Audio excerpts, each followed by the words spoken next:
What's up, guys? Welcome to week 5 of Competitive League. Your course time limit this week is 3 minutes, so good luck. You're going to be starting onto this black pad. The timer is going to go off and you're going to begin. You're going to do monkey bars, dismounting to the red pad.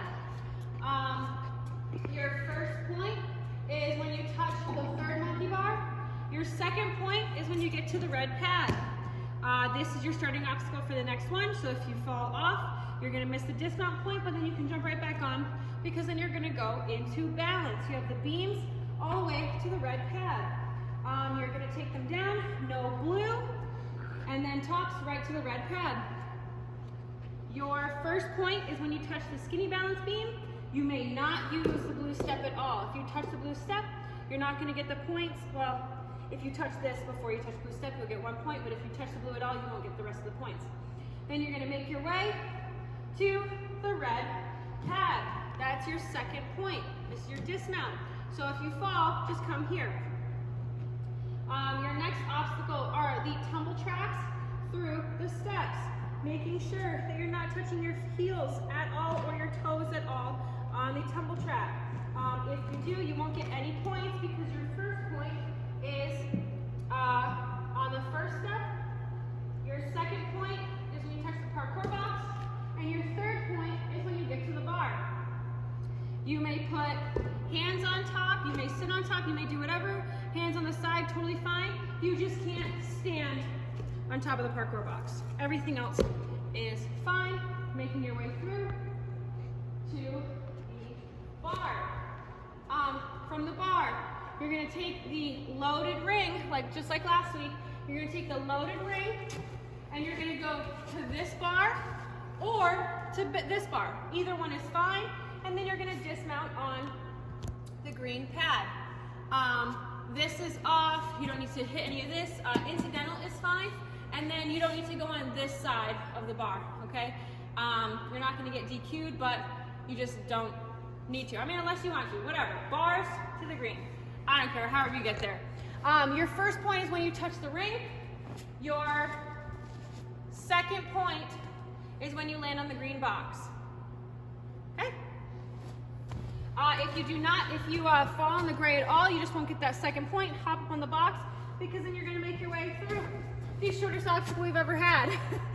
Green box to black box. It's literally just to get you there to show that you showed control in the dismount. So you're going to get 1 point going from the green box to the black box. This black box is going to help you get up to the window.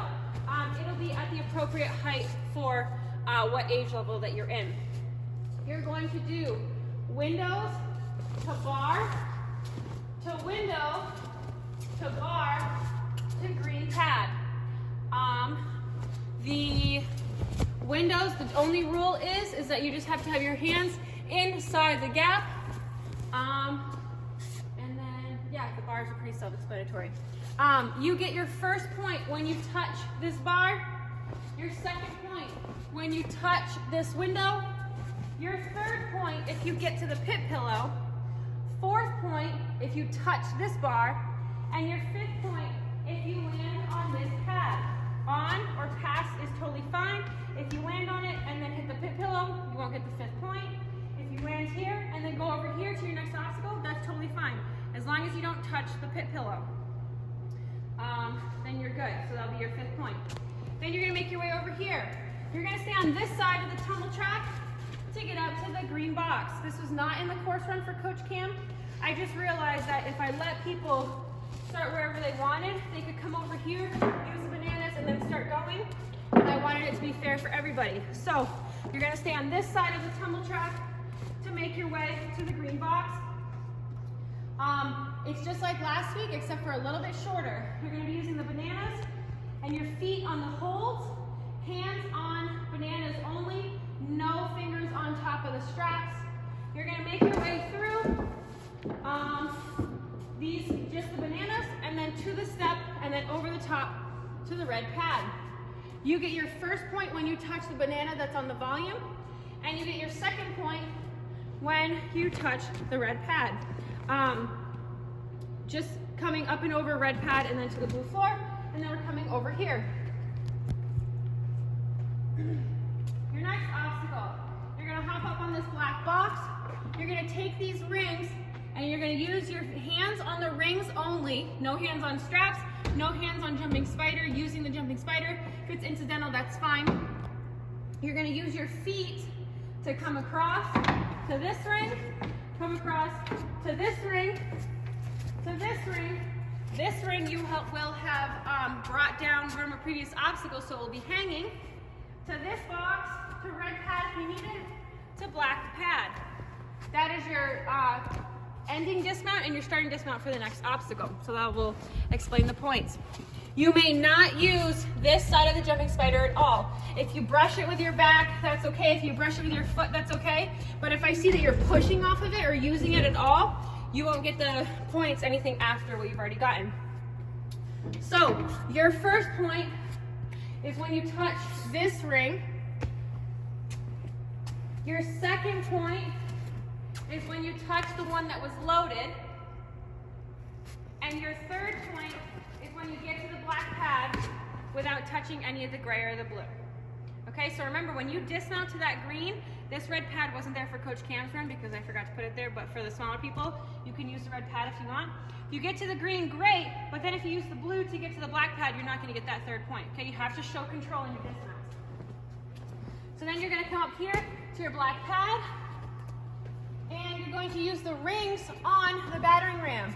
You're gonna take it down to this ring, take it down to this ring, and you have to go through these pillars and get past this black line, okay? If I see heels at all on that black line, you're not gonna get the dismount point, okay?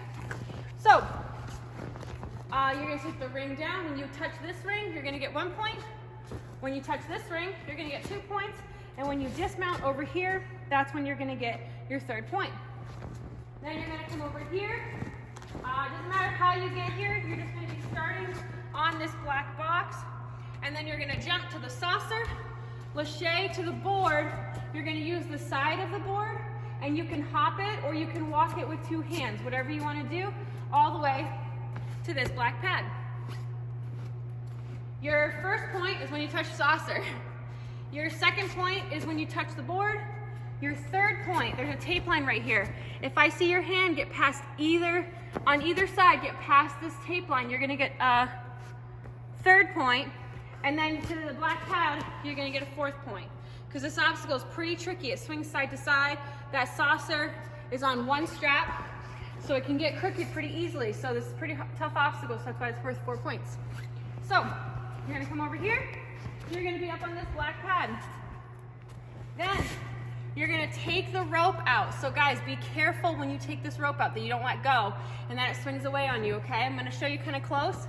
You're just gonna kind of give it a little tug, take that ring around, and then grab onto that rope, okay? So you're gonna take the black, you're gonna go from a black pad to the red pad down here. You're not gonna touch anything in between.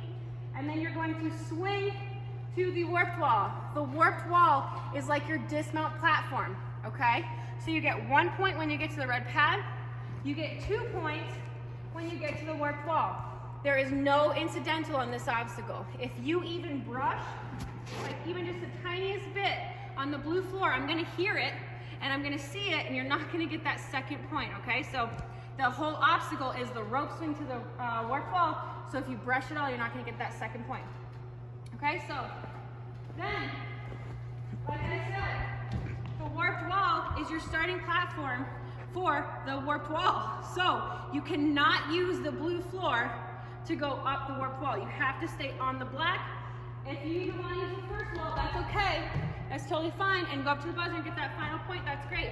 But if you do this for the rope, and then you can't get it, so then you come back and you go up, your time will end when you hit the buzzer, but you won't get that final point, okay? So it's really important to remember that the warped wall is kind of like your starting obstacle or your starting platform for the warped wall. Like I said, your time limit is 3 minutes, so good luck. 3, 2, 1, go.